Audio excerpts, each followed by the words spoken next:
Hello les amis, j'espère que vous allez bien. On se retrouve aujourd'hui comme d'habitude pour découvrir un nouvel animal totem. Et aujourd'hui j'avais envie de rester un petit peu dans les animaux totems qui sont liés à l'eau, qui sont un petit peu aquatiques. Et du coup hier je vous présentais le dauphin et aujourd'hui j'avais envie de vous présenter la baleine. Et oui, la baleine c'est un animal juste magnifique et merveilleux qui a des enseignements incroyables.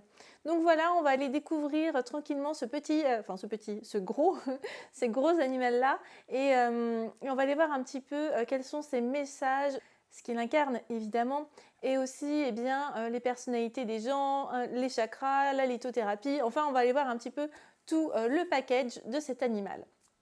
Donc comme d'habitude, j'avais envie, avant de commencer à vous parler de cet animal totem, de vous donner une petite phrase, un petit mantra qui doit résonner en vous, qui doit vous interpeller, qui doit faire un petit tilt si jamais cet animal est l'un de vos totems. Et donc cette phrase, c'est quoi? Eh bien c'est la suivante. Tu es un être multidimensionnel. Ouvre la porte de la connaissance universelle, accueille-la et agis. Donc voilà, cette phrase, vraiment, vous allez voir tout à l'heure quand je vais parler un petit peu de la baleine, elle est très en lien avec la baleine parce que la baleine est pleine de connaissances. La baleine, c'est un petit peu une encyclopédie, j'ai envie de dire, une librairie, c'est un petit peu la bibliothèque du monde en fait, la baleine. Donc du coup, on va aller voir ça, on va aller voir un petit peu ce qu'elle incarne, mais déjà dans un premier temps, je peux vous dire que la baleine forcément incarne la connaissance, elle incarne la sagesse et la mémoire éternelle. Donc voilà, c'est parti, on va aller découvrir cet animal totem de la baleine. Let's go! Du coup, la baleine, elle symbolise quoi? Elle symbolise la mémoire universelle. Dans les traditions anciennes, on dit que en fait, la baleine, elle a été placée sur Terre à sa création pour pouvoir garder en elle toutes les archives de notre planète. C'est un peu la bibliothèque finalement de notre planète. Et du coup, la baleine, elle garde ses archives de la planète de deux façons. La première façon, c'est dans son ADN et la seconde façon, c'est dans ses chants magnifiques. Je ne sais pas si vous avez déjà eu l'occasion d'entendre des chants de baleines, que ce soit en vrai ou juste peut-être en musique. En tous les cas, c'est un son qui est juste magnifique, qui est juste merveilleux et que je vous invite vraiment à découvrir parce que il est riche d'enseignements, il est riche d'apprentissage, il est riche de plein de choses, de toutes les connaissances du monde finalement. Ces chants, ils contiennent vraiment toute l'histoire de la vie, d'accord? Du coup, les baleines sont des animaux qui sont télépathes, qui sont aussi clairaudientes et qui ont cette capacité d'entendre les basses et les hautes fréquences. Vraiment, on a tout le système sensoriel au niveau de l'écoute ici qui est extrêmement développé et au niveau du chant et d'émettre des sons, d'émettre des fréquences qui est aussi extrêmement développé parce que à travers leur chant, elles nous enseignent des choses, à travers leur chant, elles ont à cœur de nous transmettre des choses et notamment le message, j'ai envie de dire, principal qu'elles ont envie de nous transmettre, c'est à quel point il est urgent de prendre soin de notre planète et de prendre soin de nous aussi. Parce qu'on a tendance à se négliger, parce qu'on a tendance à ne pas s'écouter. Et du coup, quand c'est comme ça, quand on ne s'écoute pas, quand on n'écoute pas nos besoins, qui on est, nos valeurs, eh bien, on ne peut pas faire du bien autour de soi et on ne peut pas faire du bien à notre planète. Donc vraiment, son message, vraiment, c'est ici de juste commencer par prendre soin de soi pour pouvoir prendre soin de notre planète ensuite. Ok ? Donc leur chant, comme je disais tout à l'heure, est non seulement capable de transmettre des informations, des connaissances, mais il a aussi une capacité de guérison juste magnifique et extrêmement puissante. À savoir que du coup les baleines peuvent par le chant guérir, elles peuvent diminuer le stress, elles peuvent diminuer les angoisses, elles peuvent soulager, elles peuvent vraiment faire beaucoup de choses. C'est vraiment la médecine de la guérison ici par le chant et c'est vraiment ce qu'elles incarnent. Les baleines, elles ont aussi de grandes capacités de communication. Elles peuvent communiquer avec d'autres baleines qui se trouvent à des milliers de kilomètres. Elles n'ont pas besoin de téléphone portable, elles n'ont pas besoin d'ordinateur, elles sont tout le temps connectées et elles peuvent communiquer avec d'autres baleines, même si elles sont à des milliers de kilomètres. Et ça, c'est juste incroyable. Et à travers ça, ça vient vraiment ici nous dire à quel point il est important qu'on se reconnecte à soi, qu'on se reconnecte à son cœur, pour pouvoir communiquer avec les autres avec son cœur, avec qui l'on est vraiment, avec qui l'on est profondément. Et on a cette capacité, nous aussi, et c'est ça qui est génial, c'est qu'on a cette capacité d'être connectés. Enfin, on est d'ailleurs tous connectés les uns aux autres, puisqu'on est tous des énergies, on est tous connectés au quotidien les uns aux autres, et on a juste besoin de développer cette capacité de communiquer de manière, j'ai envie de dire, non verbale quelque part, avec les autres. Ça peut être aussi de manière verbale, évidemment, mais souvent on a tendance à oublier un petit peu ça et en tous les cas à ne plus se servir de cet outil qui est en nous, qui est pourtant bien présent, à savoir de communiquer par la pensée, de communiquer avec le cœur en tous les cas, de communiquer, il faut que ça vienne d'ici, il ne faut pas que ça vienne que du mental finalement. Il faut vraiment que ça parte de là et vous pouvez communiquer à n'importe qui tant que ça vient de votre cœur. Et il peut se trouver à 2 mètres de vous comme à 10 000 km, ça n'a pas d'importance. D'accord? On a vraiment cette capacité de pouvoir se connecter les uns aux autres, puisqu'on est déjà tous connectés. C'est juste qu'on ne prend pas le temps de communiquer à travers cette connexion, c'est un peu dommage. Mais c'est vraiment quelque chose qui mérite en tout cas qu'on s'y intéresse et qu'on aille le développer. Forcément, c'est facile. Enfin, c'est facile. En tous les cas, pour moi, c'est facile de communiquer avec les animaux. C'est vraiment extrêmement simple parce que les animaux sont ouverts. Pour autant, si vous voulez communiquer avec un animal, avec un humain à distance, là, c'est beaucoup plus compliqué. Il faut vraiment que les deux humains soient ouverts sur le sujet. Il faut vraiment que les deux humains se soient déjà entraînés. Donc voilà, ça demande plus d'efforts forcément, mais comme quand on apprend la communication animale, forcément au début, ça demande de l'entraînement. Et puis après, c'est bon, parce qu'en face, les animaux, ils sont hyper réceptifs, ils attendent que ça de communiquer avec nous. C'est juste qu'il faut qu'on réintègre ça, nous aussi, en tant qu'humains. Il faut vraiment qu'on se dise, bah voilà, j'accueille, j'ouvre cet espace de communication, j'ouvre cet espace de connexion aux autres, et j'essaie de communiquer avec le cœur, en tout cas. Bon, évidemment, je vous dis ça, c'est si ça vous intéresse. Si ça ne vous intéresse pas, laissez ça de côté. Les baleines sont aussi des animaux qui sont extrêmement liés à la famille. C'est vraiment des animaux qui vont vraiment avoir ce sens de la famille, en fait, tout simplement très développé. D'ailleurs, on voit que souvent, elles restent, elles vivent avec leurs petits, etc. Elles sont vraiment en famille quand on les voit, d'ailleurs. Elles sont vraiment toujours en groupe, toujours en famille. C'est hyper important pour elles, la famille. Et du coup, elle nous aide vraiment à pouvoir nous aussi nous reconnecter à cette famille, que ce soit de la famille de cœur, que ce soit la famille de sang, peu importe. Mais en tous les cas, elle nous invite vraiment à nous reconnecter de manière authentique à notre famille, de manière vulnérable et en laissant place à toutes nos émotions. Okay ? On a le droit d'être vulnérable auprès des siens, on a le droit de laisser parler toutes ces émotions auprès de ceux qu'on aime. Et on a le droit d'être authentique, on a le droit d'être qui l'on est. Il n'y a pas besoin de porter un masque, il n'y a pas besoin de tout porter sur ses épaules, il n'y a pas besoin de tout ça, ok ? Vraiment, on est soi-même.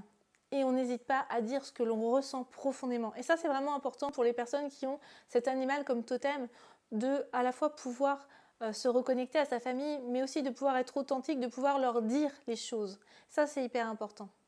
Et c'est en ça que vraiment la baleine va pouvoir vous aider, parce qu'elle va d'abord, dans un premier temps, vous aider à écouter votre propre voix intérieure, à écouter qui vous êtes, qui vous incarnez.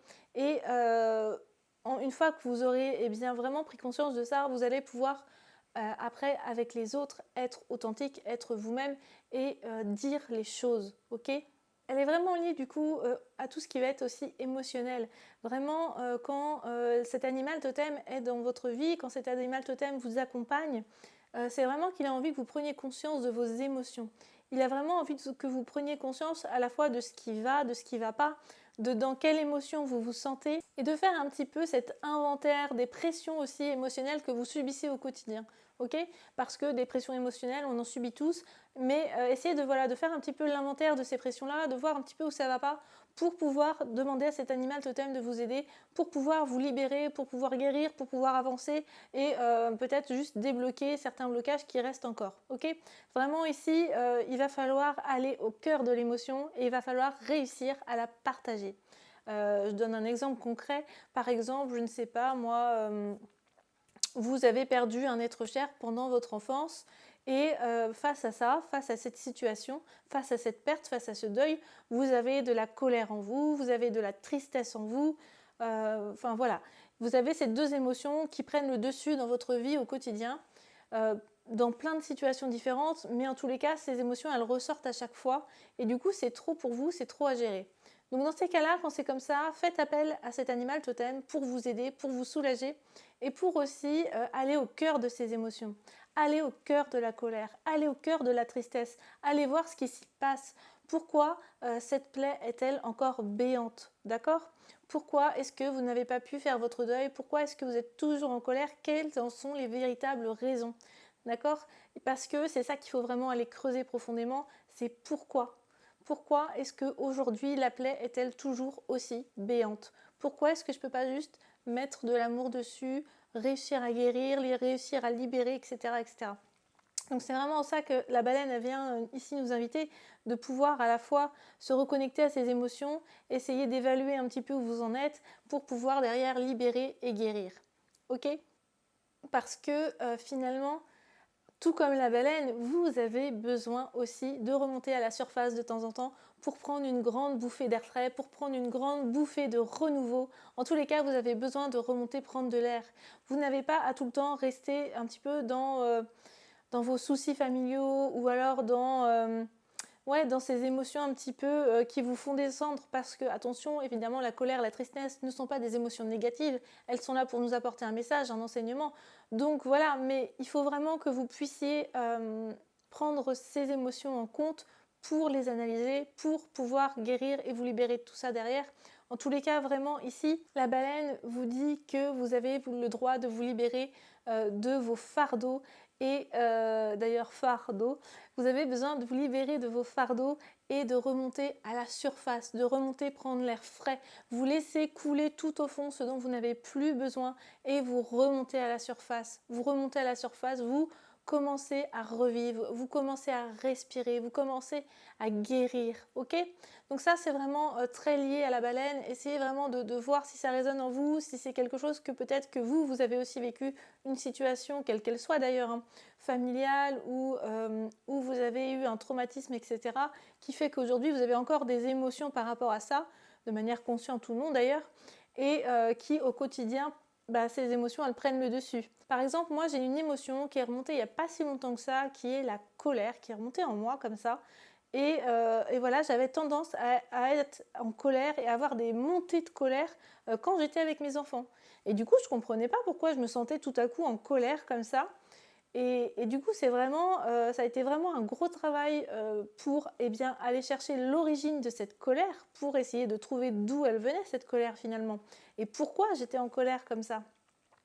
Et en fait, petit à petit, je suis remontée, de fil en aiguille, je suis remontée finalement à mon père, avec qui j'entretenais vraiment ce lien de colère. Vraiment, quand je pensais à lui, j'étais en colère. J'étais en colère parce que il n'a pas été présent, par exemple. Enfin, il y avait plein de raisons.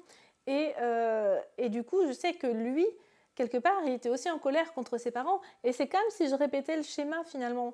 Il était en colère avec ses parents, j'étais en colère contre lui. Et quand j'avais mes enfants, j'avais ces montées de colère qui montaient à l'intérieur de moi. Donc ça n'avait ni queue. Donc c'était pas possible de rester comme ça. Je savais qu'il fallait que j'aille au bout de cette émotion, qu'il fallait que j'aille au plus profond de cette émotion pour voir comment libérer ça. Mais déjà, une fois qu'on prend conscience de cette émotion et d'où elle vient, là je savais que ça partait de mon père, donc une fois que j'ai su d'où elle venait, cette émotion finalement, j'ai fait ce premier pas vers la guérison. On commence le processus de guérison une fois qu'on conscientise d'où viennent nos émotions. Donc voilà, une fois que j'ai eu conscientisé ça, j'ai pu faire un travail sur moi, un travail sur mon père, etc. Et j'ai pu libérer cette colère. Et aujourd'hui, je me sens complètement libre de cette colère. Elle n'est plus en moi, elle n'est plus en train de me bouffer et elle n'est plus en train de monter à chaque instant. Enfin, à chaque instant, il ne faut pas exagérer, mais en tous les cas, elle montait en moi. C'est vrai que j'avais vraiment cette sensation que la colère montait, quoi, finalement. Donc voilà un petit peu juste la petite parenthèse de ma vie. Mais en tous les cas, c'était juste pour vous donner un petit exemple ici de quel genre d'émotion pouvait arriver et comment aller un petit peu la chercher pour pouvoir la libérer et guérir. Comme je disais tout à l'heure, la baleine, elle est clairaudiente, c'est-à-dire qu'elle a une grande capacité d'écoute. Et c'est vraiment ce qu'elle nous invite à faire aussi, nous, en tant qu'humains, de prendre le temps d'écouter les autres en pleine conscience, pas juste d'écouter quelqu'un qui nous parle et puis de ne pas être concentré sur ce qu'il nous dit, d'être dans nos pensées, etc. C'est vraiment juste de prendre ce temps d'écoute. de prendre le temps de se taire parfois pour écouter l'autre. C'est hyper important aussi.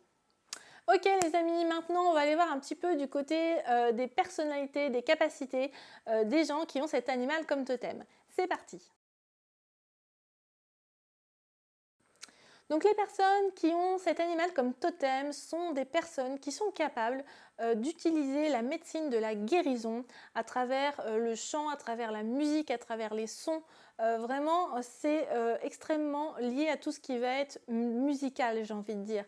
En tous les cas, ce sont des personnes qui potentiellement peuvent vraiment développer cet art de la guérison par la musique. Et d'ailleurs, pour les personnes que ça intéresse vraiment de pouvoir guérir par la musique, eh bien, la baleine vous invite à vous munir d'un tambour. Alors, je ne sais pas si ça va vous parler ou pas. Si ça ne vous parle pas, vous laissez. Si ça vous parle, eh bien, allez-y, essayez, tentez. En tous les cas, ici, je pense qu'on peut avoir potentiellement affaire à des personnes qui sont chamanes. Et donc, du coup, le tambour, c'est l'outil du chaman de prédilection un petit peu. C'est un petit peu cet outil de prédilection. Et du coup, vous allez vraiment pouvoir, avec ce tambour, faire des rituels de guérison. Et dans tous les cas, je pense qu'ici, vous êtes lié à la guérison. Après, si vous n'avez pas envie de faire de la musique par rapport à la guérison, eh bien, vous laissez la musique de côté. Mais en tous les cas, c'est peut-être un sujet qu'il va falloir aller creuser, si ça vous parle ou pas du tout. Donc voilà, essayez si ça vous parle, essayez de voir un petit peu ce que ça donne, essayez de vous munir d'un instrument de musique de votre choix ou de chanter ou peu importe. Mais en tous les cas, essayez de mettre cette médecine de la guérison entre les mains de la musique. Ok ? Et du coup, pour revenir sur le chaman, eh bien, c'est pareil, maintenant tout le monde s'autoproclame chaman, tout le monde s'autoproclame herboriste, machin, truc bidule. Là encore, j'ai envie de dire, attention, il y a un peu tout, c'est comme dans tous les métiers, on trouve un peu à manger et à boire, dans le sens où tout le monde n'est pas bienveillant, tout le monde n'est pas vraiment apte à être chaman. Pour être chaman, il faut soit, d'une part, avoir vécu une mort imminente ou une possession, ce genre de choses qui fait qu'on est en lien directement avec la mort, qu'on a pu aller dans le monde des esprits et qu'on peut tout à fait facilement faire des allers-retours dans les différents mondes. Donc ça, c'est vraiment le chaman, j'ai envie de dire, naturel, entre guillemets. Voilà. Et suite à ça, une fois qu'on a vécu ça, effectivement, après, derrière, il faut quand même avoir une formation avec un chaman expérimenté. Pour autant, si on n'a pas vécu ça, on peut quand même être chaman, mais dans ces cas-là, ça demande plusieurs années d'expérience, ça demande plusieurs années d'enseignement. Bref, on ne peut pas être chaman au bout de 2 jours, au bout d'un week-end de formation ou je ne sais quoi. Ça, c'est pas possible, clairement. Il faut vraiment à la fois le travailler, il faut le découvrir, il faut l'enseignement adéquat par un chaman. Donc voilà, c'est vraiment un gros travail et on ne peut pas faire n'importe quoi. Donc il en existe plein des très bons chamans. Là, si vous avez envie de découvrir un petit peu ça, eh bien, je vous invite à vous renseigner. Mais c'est vrai que faites pas n'importe quoi, n'allez pas voir n'importe qui, parce qu'il y a un peu de tout maintenant et on trouve un peu de tout et n'importe quoi. Donc voilà, c'était la petite parenthèse chamanique. Mais en tous les cas, voilà, essayez de voir si ça vous appelle ou pas. Si ça vous appelle, eh bien allez-y, foncez. Parce que même si au bout de 2, 3, 4 ans, même s'il vous faut ce temps-là pour être chaman, eh bien après, c'est que du bonheur, quoi. Et si ça vous appelle, de toute façon, c'est que vous devez être chaman, ok ? Donc les personnes qui ont cet animal totem de la baleine qui les accompagne, elles sont, comme je disais tout à l'heure, capables d'une grande écoute. Elles sont vraiment à la fois capables d'écouter les autres de manière bienveillante, sans juger, et vraiment pour pouvoir juste à la fois, parce que ça fait du bien d'être entendu, ça fait du bien d'être écouté, et ce sont des personnes qui, grâce à cette écoute, vont aussi pouvoir guider les autres sur leur chemin de vie, qui vont pouvoir les aider à guérir, qui vont pouvoir leur apporter des paroles sages, des paroles justes pour elles. Donc ces personnes-là, elles peuvent faire des métiers, alors elles peuvent faire tous les métiers qui sont en lien avec la musique, que ce soit de la musique, que ce soit du chant, que ce soit de la danse aussi, parce qu'il y a la musique dans la danse. Donc voilà, elles sont vraiment très liées à cette musicalité. Donc elles peuvent soit faire des métiers liés à la musique, mais aussi à la guérison pour le coup. Ça peut être aussi des métiers d'enseignement comme professeur, formateur par rapport à cette musique ou à cette guérison. En tous les cas, voilà, c'est vraiment, ça peut être Oui, enseignant même par rapport au fait que, on a une richesse de connaissances, on a des choses à transmettre. Ça peut être aussi libraire, tout simplement, garder un petit peu cette bibliothèque, cette connaissance, à travers les livres. Enfin, ça peut être vraiment plein de choses. Essayez de voir ce qui vous appelle ou ce qui vous appelle pas. Essayez de voir si ça résonne en vous. En tous les cas, vraiment, ce sont des personnes qui vont pouvoir s'épanouir dans des métiers ou des passions, peu importe, où on aura soit eh bien, la musique, soit la médecine, soit l'enseignement. Ok? Vous pouvez faire appel à la médecine de la baleine si vous avez besoin d'entendre les messages de l'univers ou si vous avez besoin d'aide pour les transmettre. Vous pouvez aussi faire appel à sa médecine eh bien, pour pouvoir guérir les autres, pour vous aider en tous les cas à guérir les autres à travers le chant, à travers la musique. Voilà, vous pouvez vraiment faire appel à elle dès sitôt que vous faites juste eh bien, une séance de guérison. Eh bien, invoquez la baleine à vos côtés pour que le soin soit encore plus puissant, pour que le soin soit encore plus efficace. La baleine, elle vous invite aussi à vous reconnecter à votre propre puissance et à votre propre connaissance universelle pour pouvoir au quotidien dans votre vie transcender les obstacles, relever les défis, passer au-dessus des obstacles, etc., etc.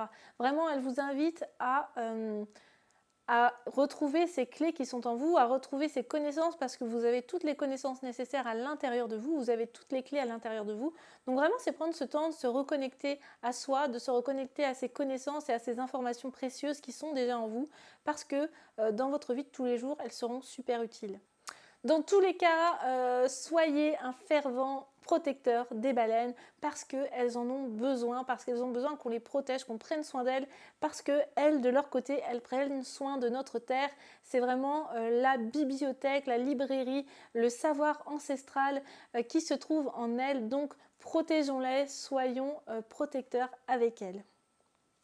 Ok, donc du coup maintenant on va aller voir un petit peu du côté des chakras, des pierres en lithothérapie et des élixirs floraux, comment à la fois se connecter et honorer son animal totem et comment on peut d'un autre côté se libérer de nos blocages et de nos émotions.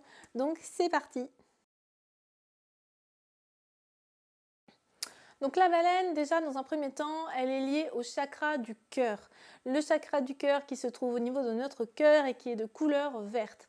Le chakra du cœur, c'est vraiment en lien avec tout ce qui va être émotionnel. Comme je disais tout à l'heure, la baleine a un lien très fort avec l'émotionnel, avec la famille, avec l'amour.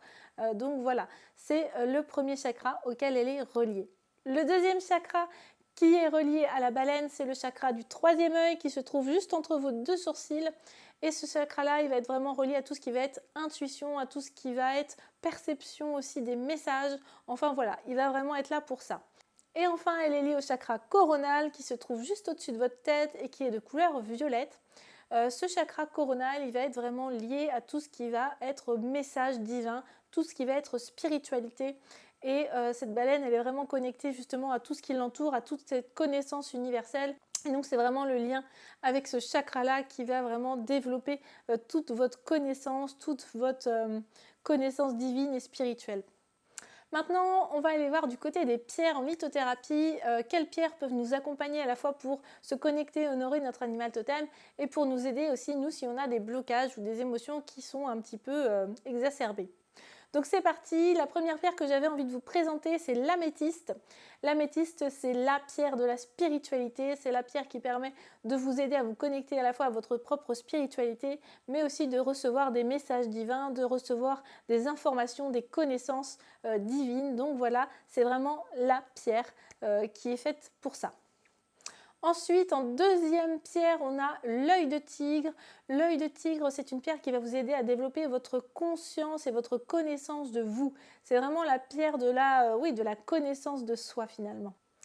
En troisième pierre, je voulais vous proposer la iolite. La iolite, c'est une pierre de connaissance, une pierre de savoir et du coup, elle vient vraiment ici tout à fait en lien avec la baleine pour apporter ce savoir, pour apporter cette connaissance. Et enfin, la quatrième et dernière pierre, c'est la jade blanche qui va vraiment vous apporter de la sagesse, de la justesse, qui va vraiment vous permettre de développer cette grande capacité de sagesse, d'être à la fois dans l'écoute bienveillante, d'être dans la parole juste, etc., etc., de vraiment prendre son temps, d'être posé, de ne pas agir trop vite ou sur un coup de tête. Ok ? Donc voilà un petit peu pour les pierres que j'avais envie de vous proposer aujourd'hui par rapport à cet animal totem-là. Maintenant, on va aller voir du côté des fleurs de bac, comment elles peuvent nous accompagner. Et la première fleur de bac que j'avais envie de vous proposer, c'est le plumbago. Le plumbago qui va vraiment ici venir vous aider à développer votre intuition. Donc vraiment ici, c'est une plante qui vient vous aider à développer votre intuition et qui peut très bien venir en plus d'une améthyste, en plus d'une pierre qui vous connecte aussi à votre spiritualité et à votre intuition. En deuxième plante, on a le marronnier blanc. Le marronnier blanc, c'est la plante qui amène de la clarté, dans votre cerveau qui est parfois un peu embrumé et qui amène de la clarté sur les situations, les choses que vous vivez, sur des décisions à prendre, sur des choix à faire, etc., etc. Et enfin, en troisième plante, je voulais vous proposer l'aigre moine. L'aigre moine qui va ici vraiment vous permettre de vous accepter vous-même. C'est la plante de l'acceptation de soi, de s'accepter tel que l'on est, d'accepter toutes les parts de qui on est même.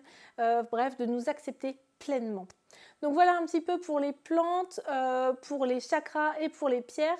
Du coup, j'espère que ça vous aura parlé. N'hésitez pas à vous munir de ce dont vous avez besoin, de ce qui vous appelle et laissez de côté le reste. Donc voilà.